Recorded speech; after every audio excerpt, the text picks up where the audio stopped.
Doctor Mukherjee గారు ఇప్పుడు Covishield కానీ కోవాక్స్ కానీ ఇవి తయారు చేసిన కంపెనీలు వాటి మీద నిరంతరంగా తమ పరిశోధనని కొనసాగించాల్సినటువంటి అవసరం ఉంది. ఎందుకంటే అది అప్పుడే మనం మాట్లాడుకున్నాం, చాలా అది ఒక ఎమర్జెన్సీ యూటిలైజేషన్ కోసం మాత్రమే అప్పుడు ఇచ్చాం. సరే, అందరికీ కొన్ని కోట్ల మందికి ఇచ్చేసాం అవసరానికి అప్పుడు ఉన్న సిచ్యువేషన్ బట్టి.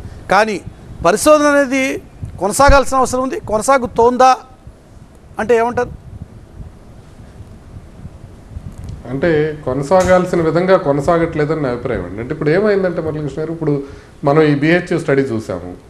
ఈ BHU స్టడీ వలన నిన్నటి నుంచి కొంచెం గొడవ జరుగుతుంది.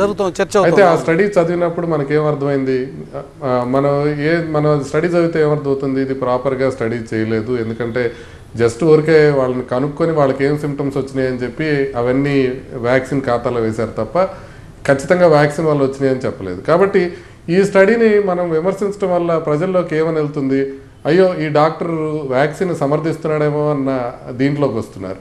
కానీ ఇక్కడ అర్థం చేసుకోవాల్సింది ఏంటంటే, ఇలాంటి స్టడీస్ వలన లేకపోతే సెన్సేషనల్ హెడ్లైన్స్ వలన అసలు జరగాల్సిన రీసెర్చ్ ప్రాపర్గా జరగట్లేదు.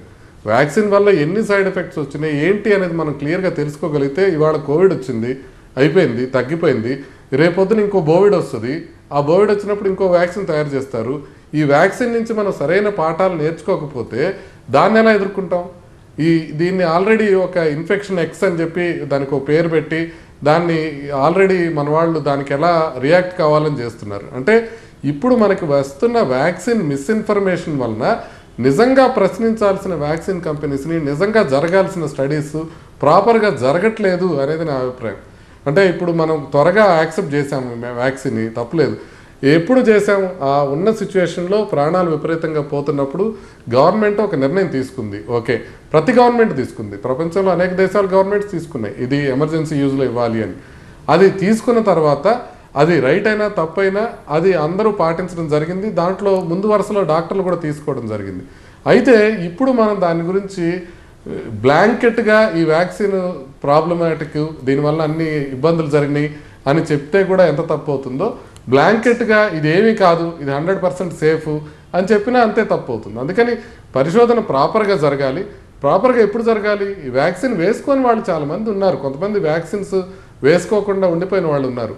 వాళ్ళకి వ్యాక్సిన్ వేసిన వాళ్ళని ప్రాపర్గా కంపేర్ చేసి ఏం మార్పులు జరుగుతున్నాయో అనేది మనం ఒక్కసారి కనుక ప్రాపర్గా అసెస్ చేసినట్లయితే, ఈ వ్యాక్సిన్కి ఇలాంటి సైడ్ ఎఫెక్ట్స్ ఉండే అవకాశం ఉంది అనేది తెలిసినట్లయితే ఫర్దర్ వ్యాక్సిన్ మనం డెవలప్ చేసుకునేటప్పుడు అవి అవాయిడ్ చేసుకోవడానికి అవకాశం ఉంటుంది. mRNA వ్యాక్సిన్స్ ద్వారా ఇందాక భూషణ్ రాజు గారు చెప్పినట్టు క్యాన్సర్ రీసెర్చ్లో చాలా ముందుకు వెళ్ళటం జరుగుతోంది. అదేవిధంగా మనం ఈ కిల్డ్ వైరస్ వ్యాక్సిన్ ఏదైతే కోవాక్సిన్ వేసామో, దీనికి మనకి సైడ్ ఎఫెక్ట్స్ ఉన్నాయా లేదా తెలియాలంటే ప్రాపర్గా మనం చేసుకోవాలి. దాంతోపాటుగా ఇంకొకటి ఏంటంటే, సడన్గా ఎవరైతే చనిపోతున్నారో అలా చనిపోయినప్పుడు వాళ్ళకి ప్రాపర్గా పోస్ట్ మార్టం చేసుకోవడం, వాటిని కారణం అసైన్ చేసుకోవడం చేయకపోతే కనుక ప్రజల్లోకి ప్యానిక్ ఇంకా వెళ్ళిపోయే అవకాశం ఉంది. నేను చాలాసార్లు చెప్తున్నాను, మీరు చెప్తున్నారు, మన సామాజిక మాధ్యమాల ద్వారా లేకపోతే మెయిన్ స్ట్రీమ్ మీడియా ద్వారా ప్రజల్లోకి ఈ ప్యానిక్ పోగొట్టాలని ప్రయత్నం చేస్తున్నాం. అయితే ప్రజల్లో ఏ విధమైన ప్యానిక్ ఉందంటే, రోజు వచ్చే పేషెంట్లో కనీసం ఒక 5-6 అయినా మేము కోవిషీల్డ్ వేసుకున్నామండి, నిన్నటి నుంచి మేము కోవాక్సిన్ వేసుకున్నామండి, మాకు ఏదన్నా అయిపోయిందా అని స్మోక్ చేస్తున్నారు, బరువు ఎక్కువ ఉన్నారు, ఈ తగ్గించుకోండి అంటే, ఇవన్నీ కాదు డాక్టర్ గారు, నాకు వ్యాక్సిన్ లేదా ఈ విషయం చెప్పండి అనేది, అలాంటి ప్యానిక్ ఎక్కువైపోయింది ప్రజల్లో. దాన్ని కొంతమేరకు తగ్గించుకొని అట్ ది సేమ్ టైం ప్రభుత్వం మీద చాలా పెద్ద బాధ్యత ఉంది. ఈ వ్యాక్సిన్ వలన అవునా కాదా అని తేల్చాల్సిన అవసరం ఉంది. ICMR వాళ్ళు ఒక పరిశోధన చేశారు, ఎయిమ్స్ డాక్టర్స్, వాళ్ళు పెద్దగా లేదని చెప్పారు. కాకపోతే దాని విధి విధానాలు ఏ విధంగా చేశారు, ప్రాపర్గా చేశారా లేదా అనే విషయం పబ్లిక్ డొమైన్లో చర్చ పెట్టాల్సిన అవసరం ఉంది.